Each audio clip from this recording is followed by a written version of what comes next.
Hi, welcome back to the channel. Let's get started. This is another collective reading.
Okay, so let's start going through the cards.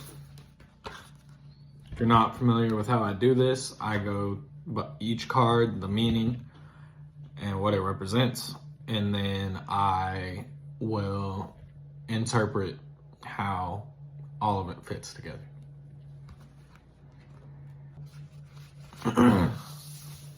So first, we have the star. In upright, it represents hope, serenity, inspiration, insight, and spirituality.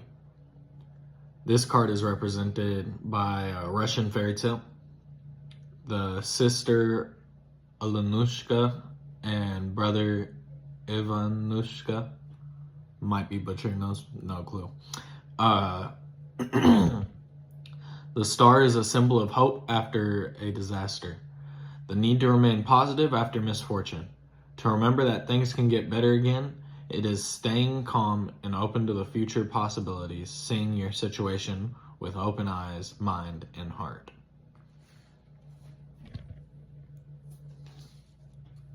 And next, we have the Three of Wands.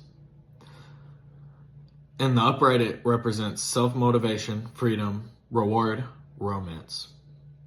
This card is represented by a Romanian fairy tale. The Three of Wands represents hard work and travel. The princess takes a long journey to rescue her prince, making sacrifices and surviving rituals along the way. If she stays motivated, her efforts will be rewarded.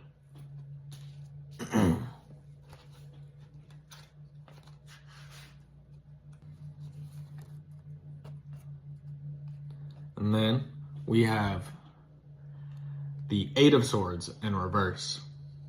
In reversed, it represents freedom, new perspectives, taking a stand, strength, and healing. This card is represented by the French fairy tale, Donkey Skin. The Eight of Swords represents being caught up in your own insecurities. Donkey Skin was forced into hiding to escape a bad situation. Now she is faced with the decision to continue the life she has created or to step out of her self-made prison.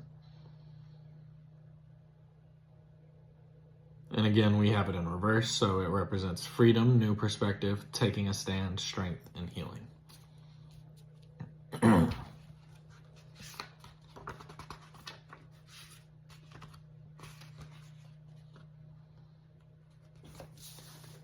Then we have the Two of Swords. In upright, it represents facing fears, a stalemate, denial, opposition, a precarious position. This one is represented by the Hindu epic Ramayana. I don't know. I might be butchering that. The Two of Swords represents being stuck between hard choices. Sita's decisions between Scylla and Charybdis is not easy and cannot be made blindly. It calls for self-reflection. Things can only remain balanced for so long before a move must be made.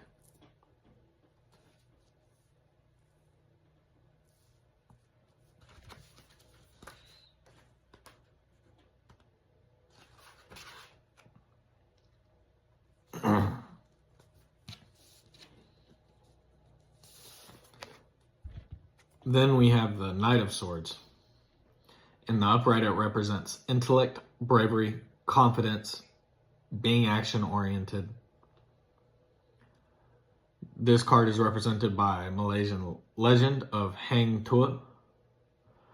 The Knight of Swords is a strong and assertive warrior. Hang Tuah, an intelligent soldier, is unafraid of leaping into battle and employing unconventional techniques to win. He is rebellious, loyal, and a fierce champion. Sorry, I was just laughing because Hang Tuah, when I first tried to read it, I thought it said Hawk Tuah. So, anyways. Yeah, but it represents intellect, bravery, confidence, and being action-oriented.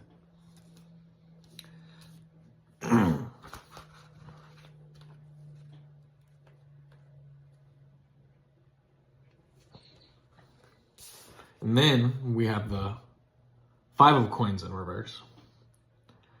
In reverse, it represents debts paid, improved finances, positive change, acceptance, and recovery. And this one is represented by the Danish fairy tale, The Little Match Girl. The Five of Coins represents financial hardship and feeling left in the cold. The little match girl needs help, but no one is willing to help her. She struggles alone despite her proximity to a force that could potentially help her. And again, this is in reversed, so it's kind of the opposite of that. It represents paid debts, improved finances, positive change, acceptance, and recovery.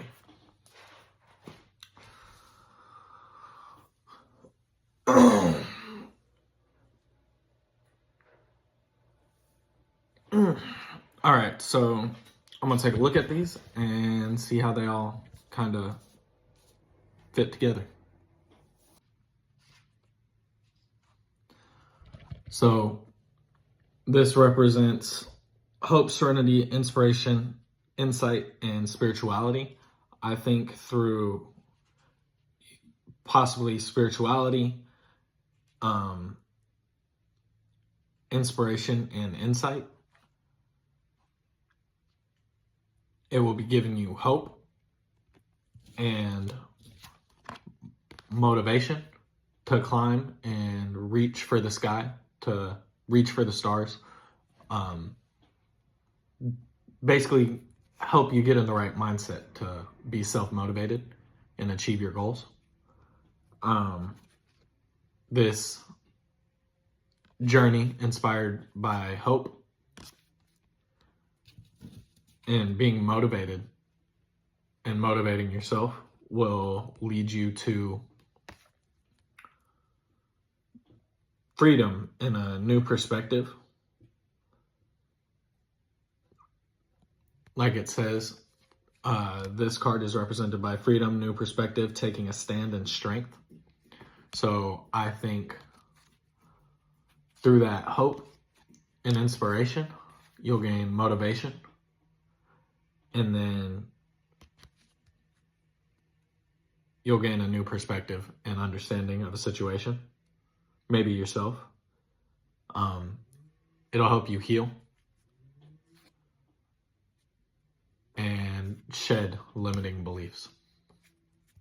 And then that new perspective will allow you to face your fears and any opposition that you may encounter, giving you the strength and the mindset necessary to be brave and confident in your own intellect and take action.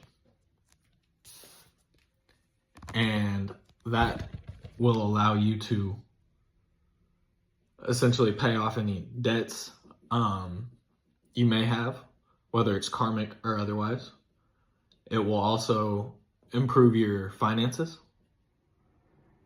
and just bring positive change into your life. Again, going back to that mindset and new perspective that you gain, allowing you to heal further and continue to recover and just embody a more positive mindset while reaping the rewards of that progression within your own character.